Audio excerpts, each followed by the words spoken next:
Kembali di Rakyat Bersuara, saya Aiman Wicaksono. Sebelum saya ke Bung Haris, tadi Bung Haris saya janji akan Bung Haris, tapi ada pembicaraan tadi pada saat jeda menarik oleh Babe Haikal. Saya ingin tanya, tadi kan sempat juga bertanya kawan-kawan. Pembicaraan jeda jadi live begini ya? Iya, harus ini kan transparan. Jadi ada banyak pertanyaan. Pak Prabowo sebelum apa bahasanya menghadap Tuhan. Gini. Ya, saya kan suka diundang untuk diskusi gitu ya. Dan langsung suka, dengan Pak Prabowo? Iya. Oke. Dan juga suka diundang dalam acara misalnya ada pengajian atau buka puasa bersama gitu kan. Bahkan dari zaman dulu. Ya. Dari dulu ya ketika masih zaman periode 2018, 2019 yang saya sampaikan itu sering sekali berulang-ulang. Apa itu? Begini. Ibnu Arabi itu pernah menulis dalam bukunya judulnya Al-Futuhat Al-Makkiyah. Jilid 7. Dia bilang begini. Negara itu harus bisa menjamin rakyatnya terbebas dari lapar dan terbebas dari takut. Dalilnya at'amahum min ju' wa amanahum min khauf. Al-Quraisy. Quraisy itu bangsa yang kecil lalu kemudian menjadi 2/3 dunia di bawah telapak kakinya. Siapa pemimpinnya? Pertama Nabi Muhammad, dilanjutkan dengan Abu Bakar Siddiq, Umar bin Khattab, Utsman bin Affan, Ali bin Abi Thalib, Bani Umayyah, Bani Abbasiyah, Bani Utsmaniyah, berapa ribu tahun itu loh keberhasilan itu. Dan Allah Subhanahu wa taala lukiskan dalam Al-Qur'an bahwa bangsa yang di dalamnya orang yang nggak ada yang lapar dan nggak ada yang takut, dia akan sejahtera.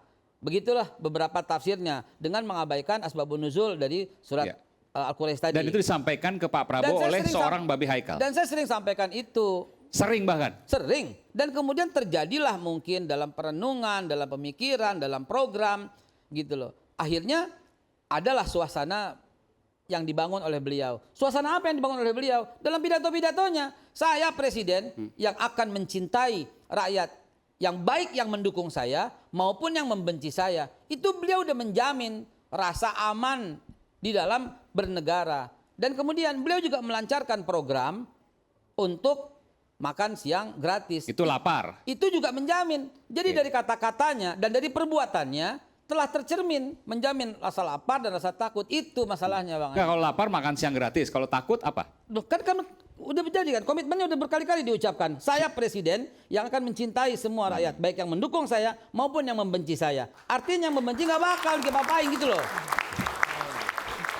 Keren. Mudah-mudahan lah. Mudah-mudahan begitu Be ya. Itu dia harapannya, amin ya. Oke. Oh, luar biasa. Tapi soal curang-curang nggak diceritakan sama Pak Prabowo. Maksudnya kalau pemimpin mendapatkan kekuasaan dengan cara curang itu juga nggak baik juga Be. Kan berulang kali dibilang yang curang tangkap. Emang curang perintah beliau? Yang ditangkap siapa? Yang curang. Oh berarti istana itu. Silahkan, yang curang tangkap. Gitu aja prosesnya.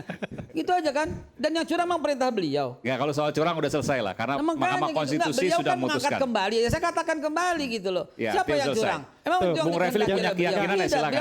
Ada dissenting, Kelihatan Babe kalau sudah ngomong curang langsung dia emosinya tinggi. Ngomong yang lain tidak kan? Gak ada emosi Bang. Tenang aja, kita gak ada emosi, santai. Ada dua Bang Ferry. Ini gaya. Ada Bang Refli ada dua. Kalau ngomongin curang sama ngomong Mama Sinton kenceng dia. Ngomong PDIP sama ngomong curang dia langsung naik dia. Bung Haris, silakan Bung Haris. Ada yang mau disampaikan tadi. Mungkin nasihat dari Babe ke Pak Prabowo soal surat Al-Quraisy tadi ya. Negara itu harus menjamin satu rasa takut tidak boleh dan juga menjamin perut lapar maksudnya tidak boleh. Silakan.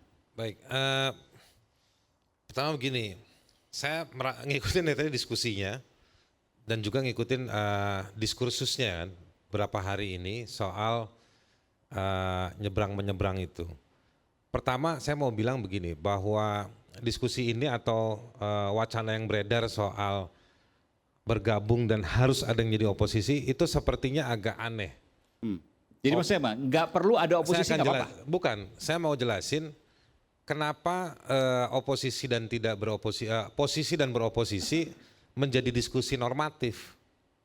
Ini kayak ada 4 kotak, siapa yang mau ditaruh di sini, siapa yang mau taruh di situ. Sampai tadi ada pernyataan, tolong sampaikan salam saya, bilang sama teman-teman PDIP, oposisi aja. Kalau kita baca literatur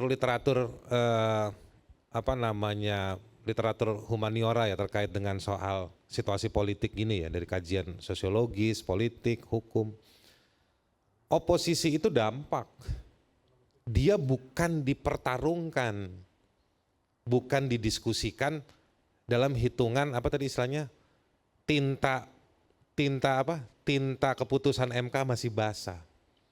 Dia harusnya dampak karena ada visi dan ideologi dari si kontestan itu. Jadi apa pertanggungjawaban mereka terhadap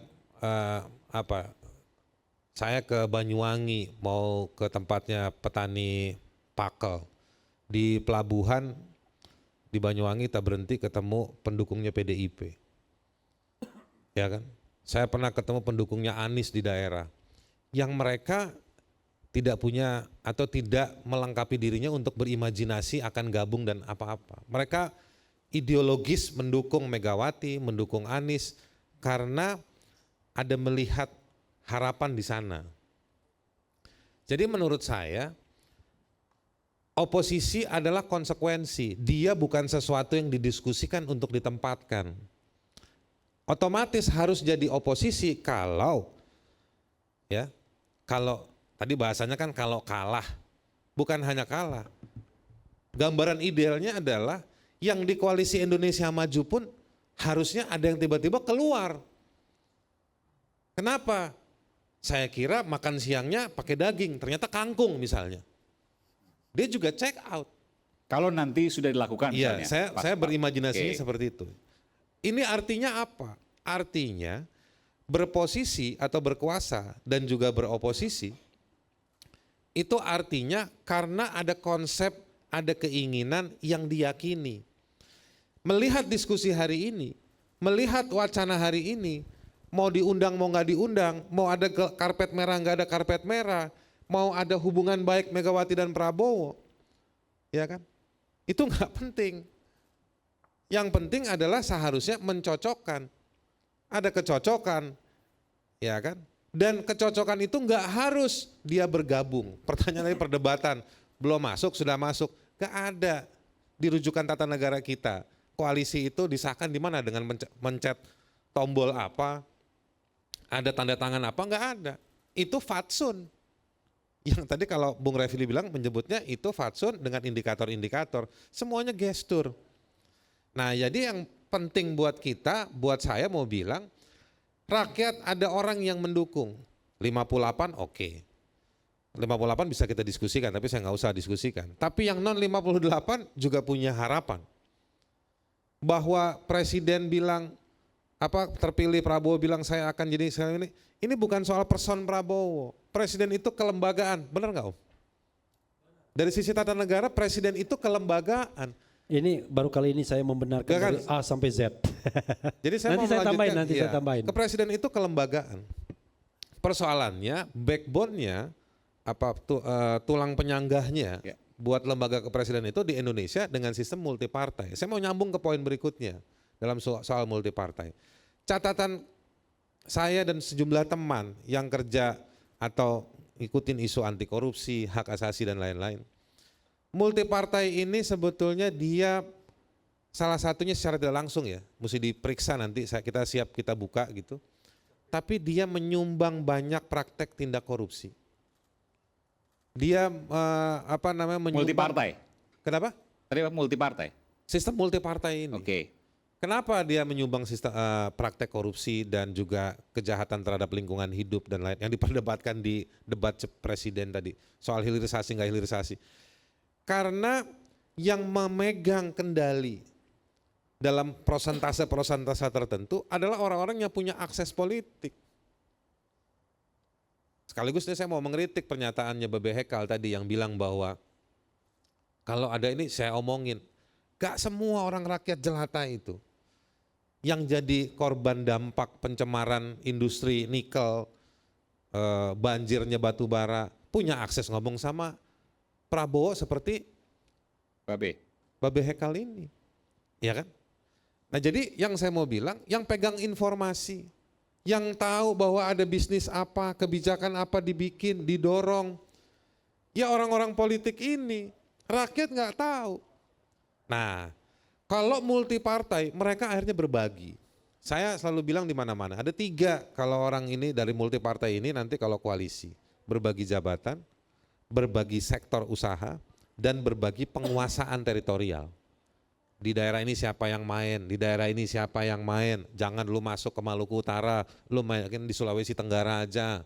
Ya kan, batu bara, wah itu mainannya Kalimantan Selatan, ini Kalimantan Timur. Ya kan? Kalau pabrik di sini, wah itu yang main geng ini, itu kelompok ini, jangan diganggu. Properti juga seperti itu. Jadi kolaborasinya, kalibrasinya antara si pejabat, jabatan, sektor usaha, dan juga wilayah. Ini 3. Nah, multi partai itu sebetulnya dia pintu masuk untuk masuk ke 3 ini. Dapat jabatan, dapat bisnisan, dan dapat wilayah tadi itu. Nah, ini yang kemudian dalam beberapa hal ada masuk ke penggunaan dana-dana APBN, APBD, dan semua perintilannya. Baru ini 1/3. Tapi duit yang beredar tiap tahun itu kan sampai 11.000 triliun, 12.000 triliun. Ada duit sektor swasta yang juga dia sedikit banyaknya lewat ke otoritas-otoritas negara. Dan di situ sekali lagi orang-orang yang ada di dunia politik, yang butuh backup politik, yang hidup. Rakyat cuman konsumen. Ini anak-anak muda ini kan kuliah nih. Selesai kuliah cuman 2. Dari jam 5 pagi sampai jam 5 sore jadi buruh, jam 5 sore sampai jam 5 pagi lagi jadi konsumen. Mereka nggak ngambil keputusan. Mereka nggak bisa ngakses informasi, mereka nggak bisa mempengaruhi karena mereka nggak punya akses seperti si Babe Haikal bilang. Nah, praktek ini yang sebetulnya kemudian berjarak tidak terkoreksi. Babe Haikal istimewa dong. Luar biasa. Yang saya mau katakan lebih lanjut, Om Aiman, ya kan? Perdebatan hari ini, si ini masuk, si itu nggak masuk segala macam, buat rakyat nggak ada pengaruhnya, ya kan? Betul bahwa apa tadi, min amanu min hauf, ya kan? Menjaga, padahal ayat itu sebetulnya surat Quraisy itu sebetulnya mau bilang, ya kan orang Quraisy, lo jangan songong lah, ya kan? Ini udah lu gue jagain dari rasa lapar, gue jagain dari rasa aman. Ya kan, itu dialognya Jibril kepada Muhammad Rasulullah ketika bilang tuh orang Quraisy tuh kayak begitu. Padahal udah dibelain, jahatin Nabi dan lain-lain. Tapi oke, kalau mau dipakai tafsirnya Ibnu Arabi yang terkenal dengan Wahdatul Wujud itu. Nah saya mau bilang begini, kalau misal rakyat suruh bilang lawan rasa lapar, dikasih konsep teknisnya, makan siang gratis. Saya juga bisa protes kan. Kenapa enggak dikasihkan pekerjaan? Diciptakan pekerjaan saja. Supaya si orang tuanya atau si anak-anak muda itu, dia bisa menentukan dia mau makan apa hari ini. Ya kan? Jadi konsep makan siang gratis itu sebetulnya itu program yang sangat di ujung sekali. Tapi konsepnya adalah konsep memang nggak boleh lapar. Jangankan lapar, dalam Islam itu kalau ada warganya kesandung karena kerikil, itu pemimpinnya yang perlu dipertanyakan.